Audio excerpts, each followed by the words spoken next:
Now we're going to talk about moving from early childhood into school. When choosing a school, it's important you begin planning early, ideally when your child turns 4, so that support is in place when your child starts.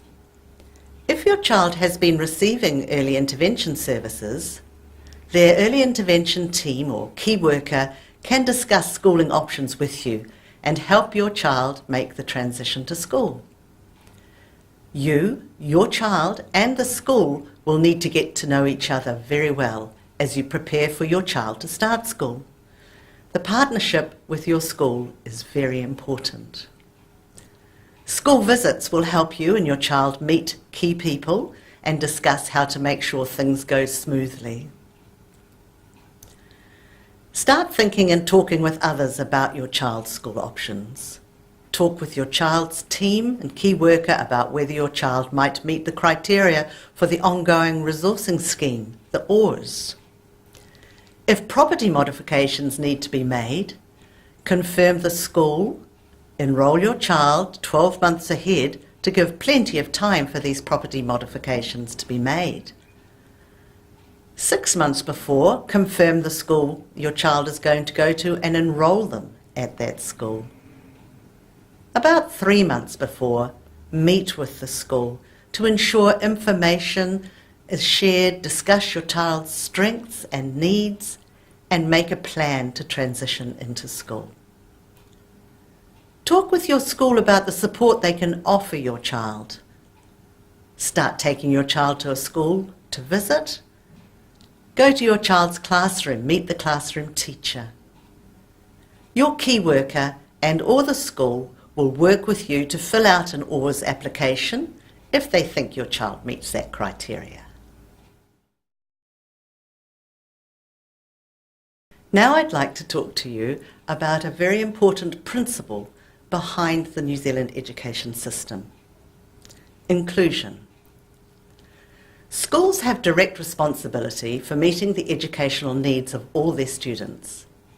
They will do this for all students under this principle of inclusion. Inclusion means valuing all students and staff in all aspects of school life.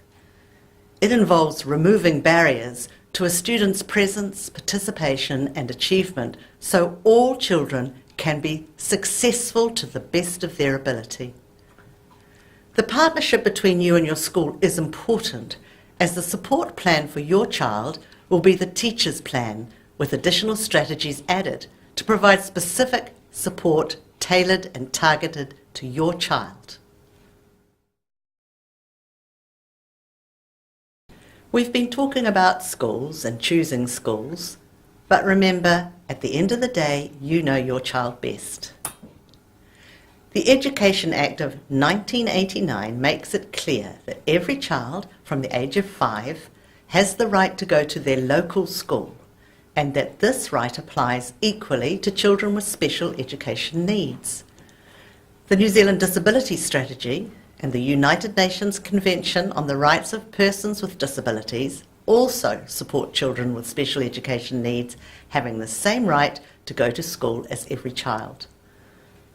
Most children with special needs will be in regular classes and have extra help provided by the school. If your child has high needs, the school can approach the Ministry of Education to provide direct help for them. You and your child should be made to feel welcome when approaching any school to enrol. If your local school has an enrolment scheme, then your child usually has to live within the school's enrolment zone. If you feel a school is being unwelcoming or is reluctant to enrol your child because they have needs for special education, then this is of concern to the Ministry. Please let us know at the Ministry of Education if this happens to you. Call and ask to speak to the district manager, like myself, at your nearest district office. Schools must make sure children have a safe physical and emotional environment. If this involves making changes to buildings, the school will work with your local Ministry of Education office to provide this support. There are some different ways your child might attend school.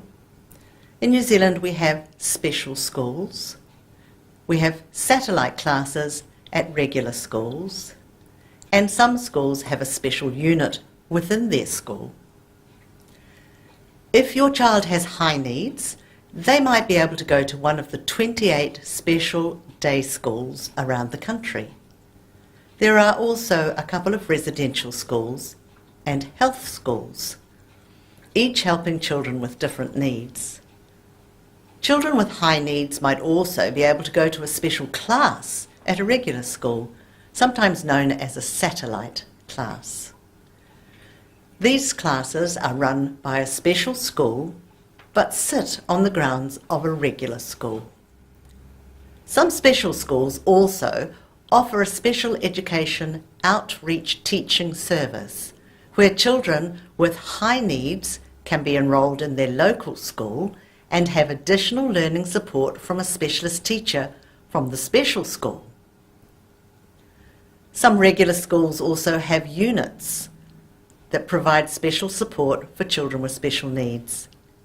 Your child can move between a regular class and a unit. Ministry of Education staff can give you the information you need to help you work out the best option for your child. There are another couple of ways you could get schooling. Te Kura, the correspondence school, and homeschooling. Te Kura, or the correspondence school, offers distance learning in certain circumstances. You can also choose to homeschool your child, and there might be extra support available to help you there. Principals and teachers are used to parents asking questions about what their school can offer. They're keen for you to be involved in your child's learning because they know that the more involved you are, the more successful your child's learning is likely to be. All schools should be welcoming to your child. They are all different in the ways that they run and provide support. Once your child has started school, there are some things you might like to know, things that you might see. Your child's key worker and team may support the settling into school process by supporting the classroom teacher. It is helpful to arrange regular meetings between you and school staff to discuss how your child is getting on. A good idea is to have a notebook that travels between school and home with your child to record day-to-day and any special events so everyone knows what's happening in your child's life. A learning plan led by the school will be developed to guide your child's learning and to identify any additional support needed. Your role as a parent or caregiver is to ensure your child is enrolled and regularly attends school, at least until they turn 16. Let the school know if your child will not be attending school.